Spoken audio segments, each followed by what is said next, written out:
Le T-62 est un char d'assaut soviétique conçu en 1961. Il constitue un développement du T-55 et fut, par son armement, une révolution dans le domaine de la conception des blindés. Il fut en effet le premier char à être armé d'un canon à âme lisse tirant des obus-flèches à très haute vitesse à la bouche. Le reste du char dérivait étroitement du T-55, dont il reprenait la suspension à 5 galets de roulement sans rouleau porteur, le groupe propulseur et l'agencement général. Deux détails permettent néanmoins de le distinguer de son prédécesseur, la présence d'un extracteur de fumée aux 2/3 du canon et à l'écartement plus important des 3e et 4e roues de route sur la suspension.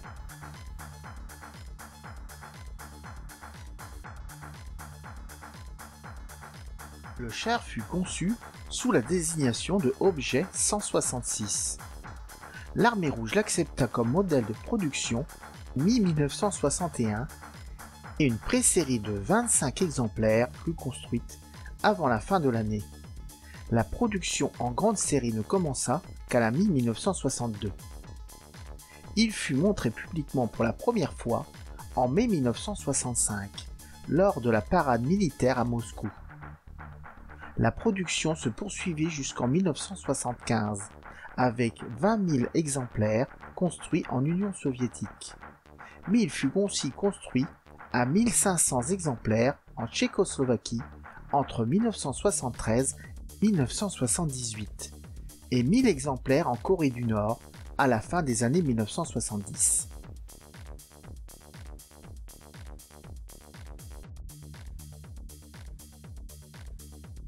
Rapport au T-55, la caisse fut agrandie aussi bien en longueur qu'en largeur. Le diamètre du puits de tourelle fut porté de 184,5 cm à 224,5 cm. Il reste divisé en 3 compartiments avec le conducteur à l'avant gauche, les 3 autres membres d'équipage au milieu de la tourelle et le groupe propulseur à l'arrière. Le conducteur disposait de 2 périscopes montés devant une trappe s'ouvrant vers la gauche. L'épiscope de gauche peut être remplacé par un périscope à infrarouge qui offre un champ de vision de 30 degrés et 60 mètres de portée, et sur le glacis, outre une lame d'étrave qui est la plaque de métal sur le glacis qui permet de franchir les cours d'eau, on y trouve un phare à lumière blanche et un à infrarouge. Derrière le pilote, une trappe s'ouvrant vers l'intérieur permet d'évacuer le char par le dessous.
Dans la tourelle, le tireur et le chef de char occupent la gauche, tandis que le chargeur opère dans la partie droite. Tous disposent d'une écoutille s'ouvrant vers l'avant. Le chef de char dispose de 4 périscopes, 2 sur la coupole de l'écoutille et 2 à l'avant de celle-ci. Celui de tir est un TKM-3 capable d'un grossissement par 5 avec un champ de vision de 10 degrés. De nuit employé avec un projecteur de recherche à infrarouge pour l'illumination. Il est capable d'un grossissement de 4,2 avec un champ de vision de 8 degrés. Le tout à une portée de 400 mètres. Le tireur dispose d'un viseur qui possède 2 grossissements par 3,5 avec 18 degrés de champ de vision et par 7 avec 9 degrés, ce qui permet des tirs à 4000 mètres avec des obus flèches, 3600 mètres avec des obus à charge creuse et 4800 mètres avec des obus explosifs. Pour le tir de nuit, il emploie le périscope en conjonction avec le projecteur monté à droite du canon, ce qui permet avec un grossissement de 5,5 avec 6 degrés de champ de vision des tirs à 800 mètres. Aussi bien le tireur que le chargeur disposent aussi d'un TNP 165 d'observation.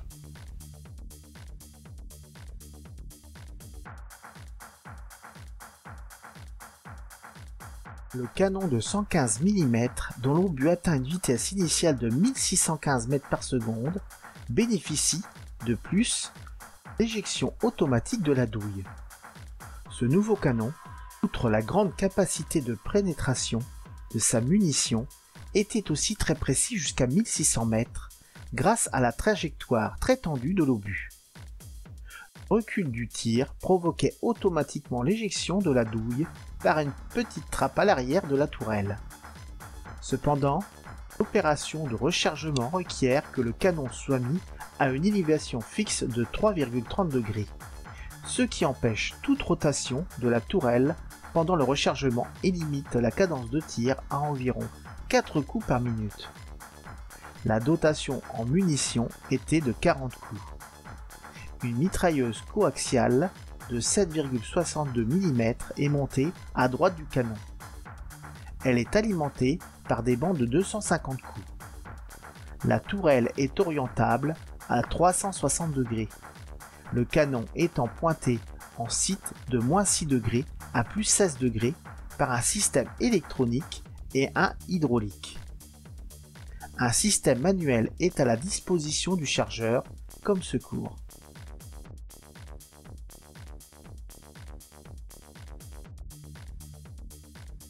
À l'arrière gauche de la tourelle, un ventilateur extracteur de fumée est commandé par le conducteur. La tourelle est aussi pourvue de rails sur tout le pourtour qui permettait d'embarquer de l'infanterie ou des équipements. Le T-62 reprend de son prédécesseur l'équipement de protection contre les radiations PAZ. Ce système comprend un détecteur RBZ-1M monté à droite dans la tourelle qui, lorsqu'il perçoit la présence de niveaux dangereux de radiation, provoque automatiquement la fermeture du véhicule par l'intermédiaire de cartouches explosives, sauf pour la trappe de l'équipage, et déclenche un ventilateur muni d'un filtre anti-poussière situé en dessous l'ouverture d'évacuation des douilles.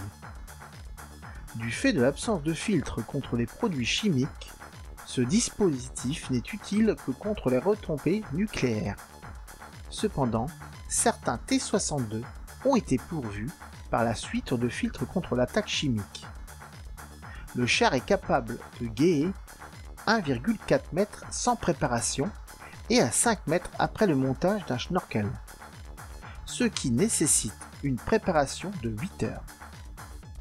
Deux modèles de schnorkel existent, l'un de grand diamètre permettant l'évacuation de l'équipage réservé pour l'entraînement. L'autre ne permet que l'alimentation du moteur et de l'équipage en air, l'évacuation de gaz d'échappement. Le char, lors de la submersion, est guidé par un gyrocompas et un faisceau radio. Une fois sur le rivage, 1 minute suffisent pour rendre le char paré au combat.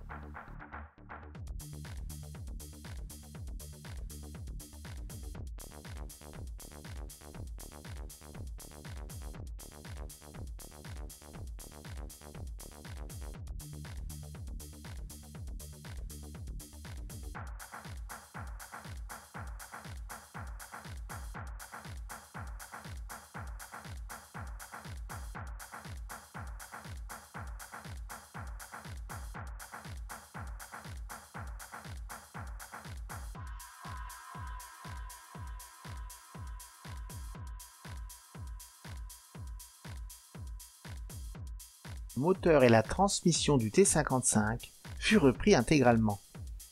Seul le refroidissement était amélioré pour le montage d'un ventilateur de plus grand diamètre. La boîte de vitesse est de type manuel avec 5 rapports avant et une marche arrière. Elle est non synchronisée, ce qui requiert de son pilote l'usage à double débrayage, rendant la conduite difficile. Le moteur est un V12 diesel dérivé du T34. Il est monté transversalement devant la boîte. Il est équipé d'un système de préchauffage pour le démarrage par grand froid et de 2 dispositifs de mise en route. L'un à air comprimé utilisant des bouteilles logées à droite de la tourelle et un de secours électrique. Le char est équipé de 4 réservoirs latéraux dont 3 sont utilisés pour stocker le diesel, le dernier étant employé pour stocker de l'huile. De plus, 2 bidons cylindriques supplémentaires largables peuvent être montés à l'arrière pour accroître leur rayon d'action. Comme le T55, le T62 peut produire son propre écran fumigène en injectant 10 litres de diesel par minute dans l'échappement. Le nuage peut s'étendre de 250 à 400 mètres et durer jusqu'à 4 minutes en fonction du vent.